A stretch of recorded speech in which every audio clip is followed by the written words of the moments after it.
दोस्तों नमस्कार। स्वागत आप सभी का एमजीवी स्टडी पॉइंट यूट्यूब चैनल में।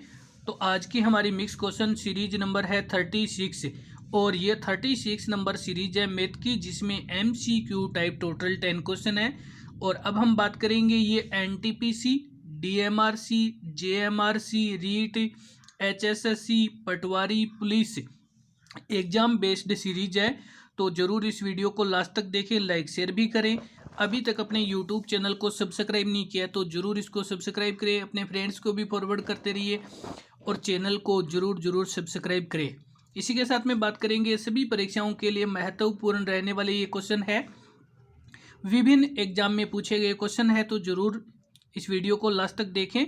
और mix question series old solved paper के लिए आप प्लेलिस्ट में विजिट कर सकते हैं। और चलते हैं नेक्स्ट क्वेश्चन की ओर बात कर लेते हैं। तो आज का हमारा क्वेश्चन फर्स्ट है। क्वेश्चन फर्स्ट, किसी संख्या के वर्ग में 28 की स्क्वायर जोड़ने पर 1808 आता है तो वह संख्या ज्ञात करें। तो देखिए, सबसे पहले तो आपको कहा जा रहा है कि किसी भी संख्या का वर्ग और उसमें जो 28 की वर्ग जोड़ने पर 1808 प्राप्त होता है। तो सबसे पहले माना वह संख्या बराबर x, माना वह संख्या x और x की जो वर्ग करने पे यानी स्क्वायर करने पे और इसकी 28 की स्क्वायर और इन दोनों को अगर जोड़ दिया जाए तो हमें 1808 प्राप्त होते हैं। तो अब आपको क्या करना है, x का मान क्या, तो यहाँ पे x का मान प्राप्त करने के लिए हमारे पास ये x की स्क्वायर है और प्लस में 28 की जो वर्ग की, तो ये 784 आता है और बराबर में हमारे पास है 1808। अब हमने इस x की स्क्वायर को बाहर निकाला तो ये 1808 और माइनस 784, ये हम इसमें से माइनस कर देंगे और इधर हमारे पास ये x की स्क्वायर है, बराबर में इनको घटाया तो ये 1024 आता है। और इधर ये हमारे पास x जैसे स्क्वायर को हटाया तो ये 1024 ये अंडरूट में हो गया। और यहाँ पे x बराबर में हमारे पास आता है 32। ये हमारा आंसर है कि x का मान हमने कि माना वह संख्या x है और x का मान आ गया 32, तो वह संख्या 32 है। और इस प्रकार से जब 32 की स्क्वायर करेंगे और प्लस से 28 की स्क्वायर करेंगे और दोनों को जब सोल्व किया जाता है तो ये 1808 प्राप्त होता है। और अब हम चलते हैं नेक्स्ट क्वेश्चन की ओर। तो नेक्स्ट हमारे पास क्वेश्चन नंबर है सेकंड, और क्वेश्चन सेकंड जो आपके सामने है स्क्रीन पे, और इसमें आपसे क्वेश्चन सेकंड 39,304 का घनमूल ज्ञात करें। तो आपसे पूछा जा रहा है घनमूल, और घनमूल होता है जो किसी भी संख्या उसकी क्यूब, यानी जैसे मान लो a है तो a की क्यूब, और इसको हम a इंटू ए इस प्रकार से करेंगे और जो हमें मान प्राप्त होगा वो इसका घनमूल होगा। तो चलिए हम इसको घनमूल ज्ञात करने के लिए, देखिए घनमूल ज्ञात करने के लिए हमारे पास जो संख्या दे रखी है 39,304, इस संख्या में हम देखते हैं कि ये पहली संख्या जो इसको अनुमान विधि कहते हैं, और अनुमान विधि में इस विधि में इकाई अंक को देखते हैं कि वह किस संख्या के घन का इकाई है। तो ये इकाई अंक है, ये 4 के घन का इकाई अंक है, क्योंकि 4 की जो घन है वो 64 होती है। 4 चौके 16 और 16 चौके 64, तो इसका जो अंक है वो 4 है।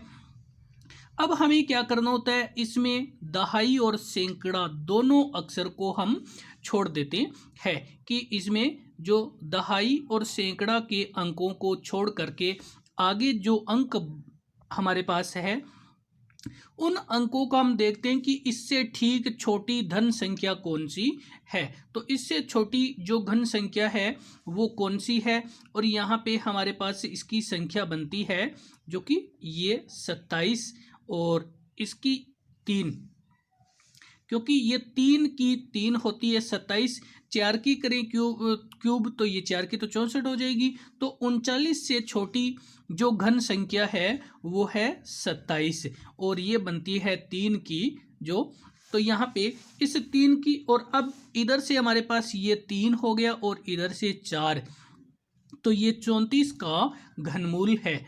ये 34 जो 39,304 जो है, ये 34 का ये घन है और ये 34 इसका घन है।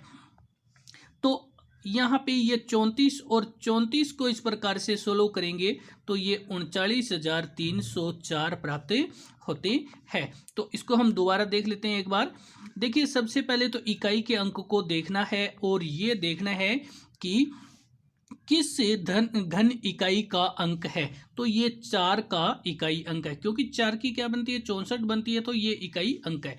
फिर हमें क्या करना था, दाहिनी ओर सैकड़े को छोड़ देते हैं और यहाँ जो बचता है उससे छोटी घन संख्या कौन सी है इस अंक से, तो यहाँ पे 27 है और 27 बनती है 3 की, तो इधर से 3 और ये 4 दोनों ये बनते हैं 34, ये 34 बनते हैं। और अब हम चलते हैं नेक्स्ट क्वेश्चन की ओर। तो नेक्स्ट हमारे पास क्वेश्चन नंबर है 3।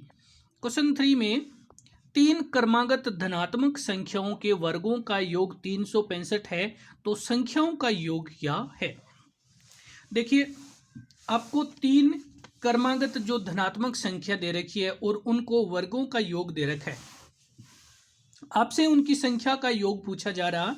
तो सबसे पहले तो माना वे संख्या, माना वे संख्या, पहली संख्या x माइनस 1 है, दूसरी संख्या x है और तीसरी संख्या x प्लस 1 है।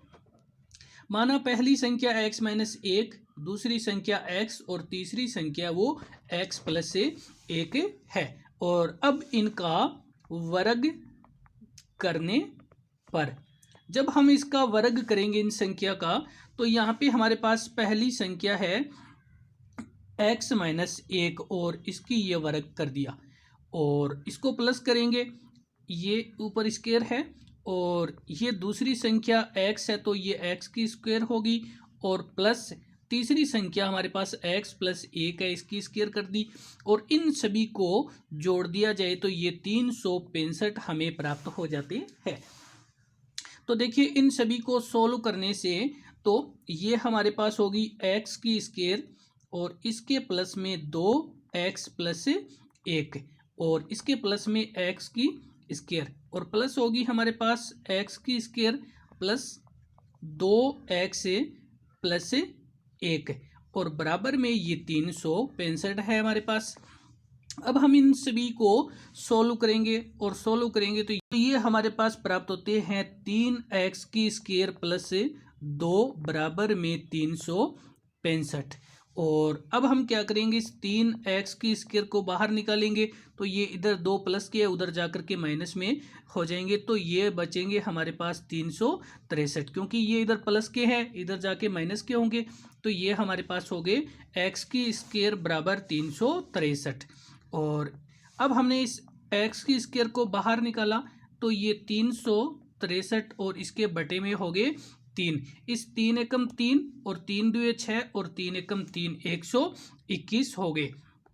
इधर से हमारे पास x की स्क्वायर हटाई तो ये 121 है, ये अंडरूट में चले गए, और x ये हमारे पास होती है 11 11 121, ये अंडरूट जो 11 के अंडरूट है 121, तो यहाँ पे हमारे पास वह संख्या 11 प्राप्त होती है जो संख्या हमने x से मानी थी। तो देखिए, पहली संख्या हमारी क्या थी, पहली संख्या x माइनस 1, दूसरी संख्या x और तीसरी संख्या x प्लस 1 थी। तो यहाँ पे हमारे पास x का मान है 11 और पहली संख्या हमारी थी x माइनस 1, तो 11 माइनस 1 बराबर में 10 पहली संख्या, और दूसरी संख्या हमारी थी x, तो x का मान 11 है तो ये 11 होगी।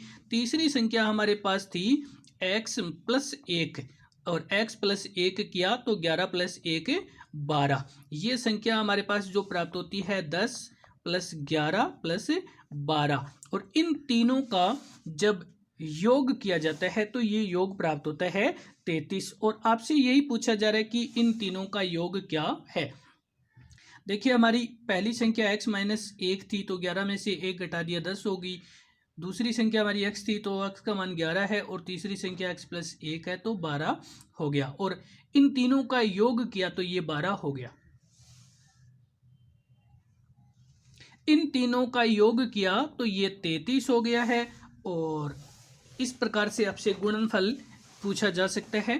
तो चलते हैं, बात करते हैं इसी में। यदि आपको इस प्रकार से योग दिया जाता है और इनका योग पूछा जाता है तो हम इन संख्याओं को औसत करके बीच वाली संख्या भी निकाल सकते हैं। तो देखिए आपके पास से ये 365 है और इसमें 3 संख्या है, तो हम 3 का भाग करेंगे, ये हमारे पास है।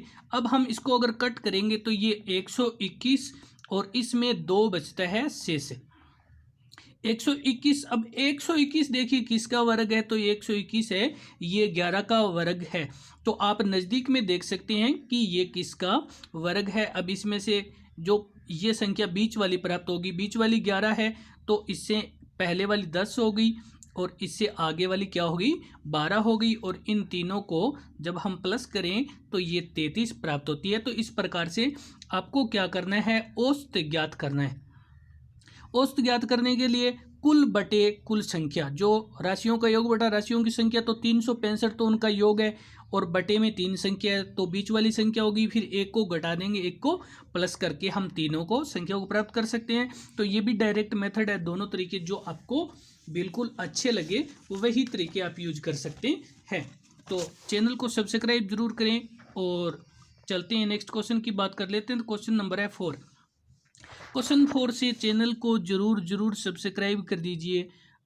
और क्वेश्चन 4, संख्या 12 के गुणजों का लैस है 1056 है कि आपके पास से जो 12 है और उसके गुणज दिए हैं और उनका जो लैस है वो 1056 है।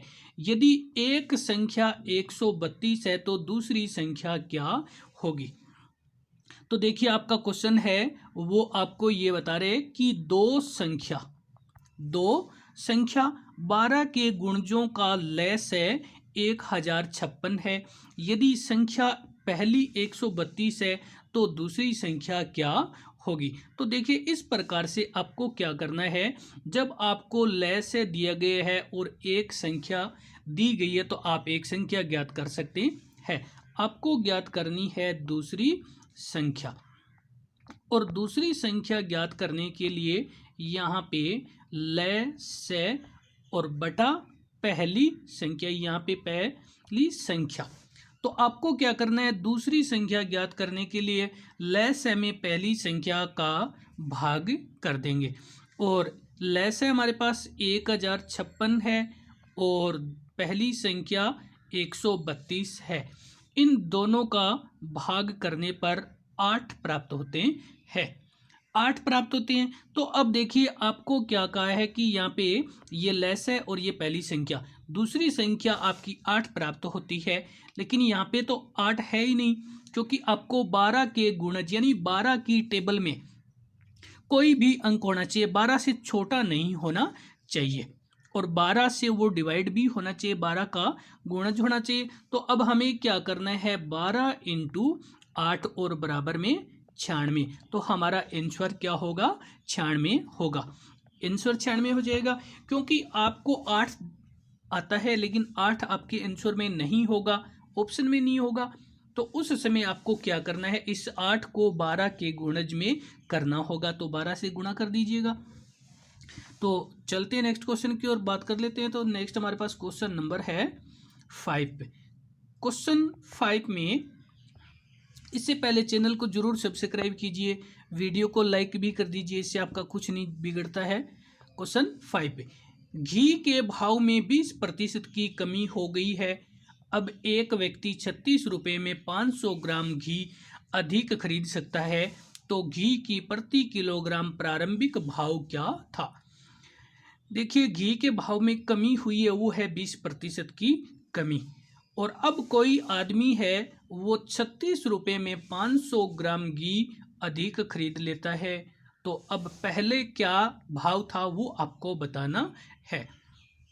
तो देखिए यहाँ पे हमारे पास ये है प्रारंभिक मूल्य, हमें ज्ञात करना है प्रारंभिक मूल्य। और प्रारंभिक मूल्य का जो कमी हुई है, कमी कितनी हुई है, और बटे में 100 माइनस कमी, 100 माइनस कमी करना है और इसके गुणा में करना है। गुणा में आपको करना है रुपए, देखने कितने रुपए में, और इधर आपको करना है केजी, कितना किलो खरीद सकते हो। प्रारंभिक मूल्य ज्ञात करने के लिए कमी कितनी हुई है वो लिखेंगे, फिर 100 में से जितनी कमी है उसको घटाकर लिखेंगे और गुणा करेंगे। देखिए कितने रुपए में आप कितना किलो और खरीद सकते हैं वो लिख दीजिएगा यहाँ पे। तो सबसे पहले तो हमारे पास यहाँ पे कि 20% की कमी हुई है और इधर लिखेंगे 100 माइनस 20 गुणा में 36 रुपये में आप कितना खरीद सकते। देखिए यहाँ पे किलोग्राम, 1 किलो से नीचे नहीं लिखना है, तो यहाँ पे आप लिखोगे 1, और 1 के ये जो बटा में 2 है ना, ये 2 यहाँ बटा में होगा क्योंकि आधा किलो खरीद सकते हैं, तो ये बटा वाले 1 यहाँ आपको गुणा में करना है, ध्यान रखना यहाँ नहीं लिखने हैं। तो यहाँ तो केवल आप 1 लिखेंगे, लेकिन अब आप क्या करेंगे, केवल ये जो 2 है इसके बटा वाले को आप इधर ऊपर गुणा में लिख देंगे। कहीं आप यहाँ 500 ग्राम लिख देंगे तो काम नहीं चलेगा, 500 ग्राम से गलत हो सकता है। तो यहाँ पे 1 किलो 1/2 है, तो ये 2 है वो ऊपर चले जाएंगे। अब इसको हम सोल्व कर लेते हैं। ऊपर हमारे पास 20 है, इसको 100 में से 20 को घटाया 80, गुणा में यहाँ पे हमारे पास है 36 और इसके बटे में 1 और ये गुणा में 2। तो देखिए इससे कट करेंगे तो ये हमारे पास हो गया 20 चौके 80, और इस 4 से कट करेंगे तो ये 9 चौके 36 होते हैं, और 9 को 2 से गुणा किया तो ये हो गया 18 रुपये। घी का जो प्रारंभिक भाव था वो 18 रुपये था, और अब वो क्या है 36 रुपये में जो 500 ग्राम घी खरीद सकता है। और चलते हैं अगले क्वेश्चन की ओर। तो नेक्स्ट हमारे पास क्वेश्चन नंबर है 6। क्वेश्चन 6 में 50 रुपये में 14 केले की दर से बेचने पर एक दुकानदार 12% की हानि होती है कि एक दुकानदार 50 रुपये में 14 केले बेचता है तो वह 12% की हानि प्राप्त करता है। यदि 12% लाभ प्राप्त करने के लिए 50 रुपये के किस दर से बेचने चाहिए, तो 50 रुपये के कितने केले बेचे जाएं कि उसे 12% की हानि न होकर के 12% का लाभ प्राप्त हो जाए। तो चलिए हम देख लेते हैं। इसमें हमें क्या करना है कि एक केले का विक्रय मूल्य बराबर, एक केले का विक्रय मूल्य है 50/14, और इसको कट किया तो ये 25 दुए 50 और 7 दुए 14, इन दोनों को 2 की टेबल से काटने पर ये 25/7 रुपये हमें प्राप्त हो जाते हैं। तो अब हम इधर से हमारे पास 25/7 और इनको बेचने पर वो प्राप्त करता है 88 रुपये, क्योंकि 100 रुपये में से 12% की हानि तो 12 रुपये कम हो गए, और समानुपात में इसको रखना है, समानुपात में कि x की दर से केले बेचे और उसे अब क्या करना है 112 रुपये कमाना है, क्योंकि 50 के 14 केले बेच करके तो वो 88 रुपये कमाता है, तो 12% उसे हानि होती है। लेकिन अब क्या करना है कि x रुपये की दर से केले बेचने हैं और 112 रुपये कमाना है। तो इसमें क्या करेंगे, मध्य पदों का गुणनफल और बाहरी पदों का गुणनफल कर देंगे। तो मध्य पद हमारे पास से 88 गुणा x, और बराबर में हमारे पास 25/7 गुणा 112 आते हैं, और इस 112 को 7 से कटेंगे तो ये हमारे पास हो गया 16, और इधर हमारे पास ये 88 × x और बराबर में हमारे पास 25 × 16, और इस x को बाहर निकाला तो ये 25 × 16 और बटे में इधर 88 हो गया।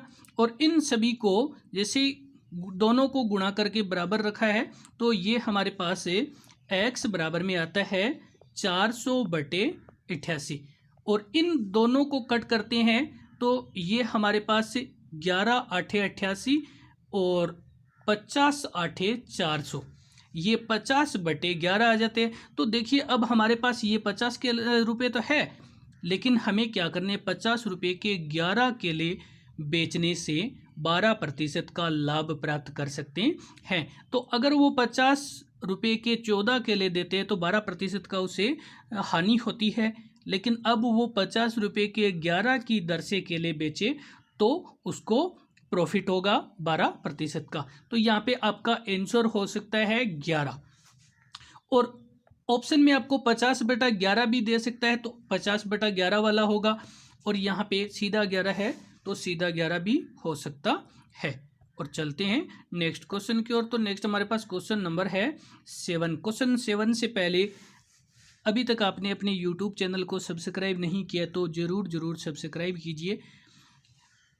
क्वेश्चन 7, कोई महाजन 16,000 रुपये की धनराशि 5% की दर से 3 वर्षों के लिए उधार देता है। कोई महाजन है वो 16,000 रुपये और 5% की दर से 3 वर्ष के लिए धन उधार देता है। तो चक्रवृद्धि ब्याज व सरल ब्याज का अंतर ज्ञात कीजिए। आपको दोनों ब्याज की गणना करनी है, दोनों का अंतर बताना है। तो देखिए, अंतर ज्ञात करने के लिए हमारे पास एक डायरेक्ट मेथड है। करने के लिए मूलधन और इंटू दर बटे 100, और इसकी स्क्वायर है या पावर है, और इधर हमारे पास ये 300 प्लस दर बटे 100। तो इन दोनों में ब्रैकेट है और ब्रैकेट का मतलब है गुणा करना। तो यहाँ पे मूलधन है, मूलधन हमारे पास है 16,000 गुणा दर हमारे पास है 5% और बटे में 100, और इसके करनी है हमें स्क्वायर। इधर से हमारे पास ब्रैकेट में 300 प्लस 5 और बटे में 100 ब्रैकेट बंद। जब इसको हम सोल्व करेंगे तो इसको सोल्व करने से हमारे पास जो प्राप्त होते हैं ये है 16,000 इंटू ये 5×5 25, और इसको किया तो ये 10,000 हो गया। इधर गुणा ये हमारे पास हो गया 305 और 305, और ये बटे में हमारे पास हो गया 100। और इनको जब हमने कट किया तो ये हमारे पास प्राप्त होते हैं कि 25 एकम 25, और ये 25 का 400, तो ये 400 हो गया। और इसको कट किया तो ये हमारे पास हो गया 20, और ये हमारे पास हो गया 61। इस प्रकार से ये हमारे पास जो संख्या है ये 16,000 गुणा में 1/400 गुणा 61/20। इन 2 जीरो से इन 2 जीरो को कट कर दिया, इस 1 जीरो से इस 1 जीरो को कट कर दिया, इस 4 से कट किया 16 को, तो ये 4 चौके 16, इस 2 से इस 4 को कट किया तो ये 2, और ये ऊपर बच गए 61 इंटू 2 और बराबर में 122 रुपये। तो उनके ब्याज का जो अंतर है वो 122 रुपये है, कि उनके ब्याज का जो अंतर प्राप्त होता है वो 122 रुपये प्राप्त होते हैं। तो चैनल को सब्सक्राइब कीजिए, वीडियो को भी लाइक कर दीजिए, और अभी तक चैनल को सब्सक्राइब नहीं किया तो जरूर करें। अब हम चलते हैं नेक्स्ट क्वेश्चन की ओर, बात कर लेते हैं। नेक्स्ट हमारे पास क्वेश्चन नंबर है 8। क्वेश्चन 8 में एक क्रिकेट टीम के 11 खिलाड़ियों की औसत आयु 20 वर्ष है। एक क्रिकेट टीम के जो 11 खिलाड़ी है उनकी औसत आयु है वो 20 वर्ष है। यदि कप्तान को भी शामिल कर लिया जाता है तो औसत आयु में 10% की वृद्धि हो जाती है। ये की है 10% की वृद्धि हो जाती है। तो कप्तान की आयु क्या है? देखिए, आपको ये बताया जा रहा है कि 11 खिलाड़ियों की जो औसत आयु है वो 20 वर्ष है, लेकिन एक कप्तान को शामिल करने के बाद में उसकी आयु में 10% की वृद्धि हो जाती है, और 10% की वृद्धि होने के बाद में कप्तान की आयु क्या है। तो चलिए देख लेते हैं। यहाँ पे सबसे पहले तो यहाँ पे 11 खिलाड़ियों प्लस कप्तान, यानी कप्तान की औसत आयु बराबर 11 खिलाड़ी और प्लस में एक कप्तान, इनकी औसत आयु तो हमारे पास है कितनी है, तो ये हमारे पास 110 और बटे में 100 इंटू 20, और इसको कट करेंगे तो ये हमारे पास हो गया 20×5 100, और इस 5 से कट करेंगे तो 22 पांजे 110, तो ये 22 वर्ष आ जाती है कि 11 खिलाड़ी और कप्तान सहित जो उनकी आयु है वो 22 वर्ष बनती है। अब हमें क्या करना है कि कप्तान की आयु ज्ञात करनी है। तो कप्तान की आयु बराबर में, कप्तान की आयु ज्ञात करने के लिए हमें क्या करना है कि एक तो जो पुराना औसत है, पुराना औसत माइनस नया औसत। देखिए यहाँ पे नई औसत आयु की बात हो रही है, औसत क्या है, औसत आयु की बात हो रही है। और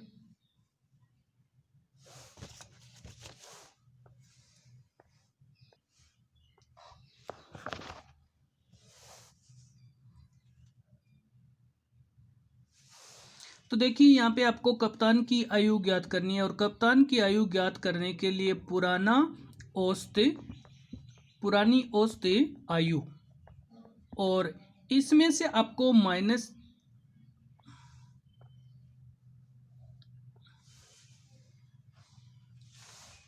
तो आपको कप्तान की आयु ज्ञात करनी है और कप्तान की आयु ज्ञात करने के लिए पुरानी औसत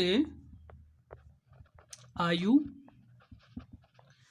प्लस आपको करना है, प्लस में आपको करना है एक तो वृद्धि और गुणा संख्या, कितनी जो संख्या है और वृद्धि हुई है। तो यहाँ पे देखिए हमारे पास पहले हमारे पास जो आयु थी औसत आयु वो 20 वर्ष थी और प्लस हमें करना है ये 2 इंटू 12, 2 इंटू 12, तो यहाँ पे हमारे पास ये हो गया 20 और ये ब्रैकेट ओपन किया तो 24 और बराबर में 44 वर्ष। उस कप्तान की जो आयु है वो 44 वर्ष है। कि पहले तो खिलाड़ियों की और उस कप्तान की आयु करके गणना किया तो उसका नया औसत प्राप्त हुआ है 22 वर्ष और उनकी आयु जो पुरानी औसत है और वृद्धि करके उनकी संख्या के साथ गुणा किया तो ये हमारे पास प्राप्त होता है 44। चलते हैं बात करते हैं नेक्स्ट क्वेश्चन की ओर। तो नेक्स्ट हमारे पास क्वेश्चन नंबर है क्वेश्चन 9। क्वेश्चन 9 में यदि किसी मिश्रण में पानी, रंग व केरोसिन का अनुपात 3, 4 और 2 के अनुपात में है, यदि इनमें पानी व रंग की मात्रा 56 kg हो तो रंग व केरोसिन की कुल मात्रा कितनी है। तो आपसे इसमें पूछा जा रहा है कि मात्रा कितनी है। तो यहाँ पे सबसे पहले तो हमारे पास है कि जो पानी है, पानी का अनुपात है 3, रंग का अनुपात है 4 और केरोसिन का अनुपात है वो 2 है। तो इस प्रकार से इन अनुपातों को जो ज्ञात करना है उस अनुपात को ऊपर लिखेंगे। तो यहाँ पे हमें ज्ञात करना है एक तो रंग और केरोसिन की कुल मात्रा कितनी है, तो वो हमें ज्ञात करना है। तो देखिए यहाँ पे हमारे पास 4 + 2, 4 + 2 और इसके बटे में हमें लिखना है 3 + 4, क्योंकि हमें रंग और केरोसिन ज्ञात करना है और रंग का अनुपात है वो 4 है, केरोसिन का अनुपात है 2। इन दोनों को लिखेंगे और गुणा में लिखेंगे जो दूसरा अनुपात हमारे पास है। तो ये अनुपात जो कि हमारे पास के जी मात्रा में दी गई है, तो यहाँ पे 56 kg दिया गया है। अब इसको सॉल्व करेंगे तो ये हमारे पास हो गया 6/7 × 56 और इस 7 से 56 को कट करेंगे तो ये 8 पे कटता है और 8 को 6 से करते हैं तो 48 और यहाँ पे kg है। तो अब रंग और केरोसिन की जो मात्रा है वो 48 kg है। रंग और केरोसिन की जो मात्रा है वो 48 किलोग्राम है, पानी और रंग की मात्रा 56 किलोग्राम है। तो हमारा आंसर भी 48 किलोग्राम है। और चलते हैं अगले क्वेश्चन की ओर बात करते हैं। तो नेक्स्ट हमारे पास क्वेश्चन नंबर है 10। किसी कार्य को कुछ मजदूर 60 दिन में पूरा कर सकते हैं, यानी कुछ मजदूर है वो 60 दिन में पूरा कर लेते हैं। यदि 8 मजदूर अधिक लगाए होते तो वह कार्य 10 दिन पहले हो जाता, यानी 10 दिन बोले तो 60 - 10 = 50 दिन में हो जाता, ये 50 दिन में हो जाता। तो अब आपको क्या करना है, तो प्रारंभ में कुल मजदूरों की संख्या ज्ञात कीजिए। देखिए पहले कितने मजदूर लगे थे वो आपको करना है। तो पहले कुछ मजदूर लगे थे और कुछ मजदूर तो माना वे एक्स थे। देखिए कुछ मजदूर माना वे एक्स थे या माना प्रारंभ में मजदूरों की संख्या एक्स थी। और अब हमें क्या करना है, इसका फॉर्मूला होता है मेन 1 इंटू D1 डे 1 और बराबर में मेन 2 इंटू D2, यानी मजदूर गुणा दिन और मजदूर गुणा दिन, पहले और दूसरे दोनों बराबर में करने हैं। अब देखिए आपके पास पहले मजदूर कितने थे, एक्स थे, कितने दिन काम किया, 60 दिन काम किया, बराबर अब हमारे पास मजदूर कितने हो गए, देखिए एक्स मजदूर पहले थे, अब 8 और हो गए, और 10 मजदूर जो कि 10 दिन पहले काम कर देते तो वो कर देंगे 50 दिन में, क्योंकि पहले 60 दिन में होता था। इन दोनों को गुणा करेंगे तो ये 60x हो गया, इस ब्रैकेट को करेंगे तो ये 50x और प्लस ये 400 हो जाएंगे। 8 को जब 50 से गुणा करेंगे तो ये 400 हो जाएंगे। देखिए इधर 60x है और इधर 50x है, ये इन दोनों को जब बाहर इधर लाएंगे तो ये घट करके 10x हो जाएगा और बराबर में हमारे पास है 400। इस x को बाहर निकाला तो 400 बटे 10, 10 से 10 तो बराबर में हमारे पास आ गया 40। देखिए आपसे क्या पूछा गया था, आपसे ये पूछा गया था कि x बराबर 40 है। आपसे ये पूछा गया था प्रारंभ में कितने मजदूर थे और प्रारंभ में मजदूर हमने माने थे x का मान हो गया हमारे पास 40। तो प्रारंभ में 40 मजदूर थे जो 60 दिन में काम पूरा करते थे, लेकिन 8 मजदूर अगर और मिला दिया जाए तो 38 मजदूर है, किसी काम को उसी काम को 50 दिन में कर देते हैं। तो दोस्तों वीडियो देखने के लिए धन्यवाद, लाइक शेयर करने के लिए धन्यवाद, और नेक्स्ट वीडियो अपलोड हो तब तक के लिए धन्यवाद।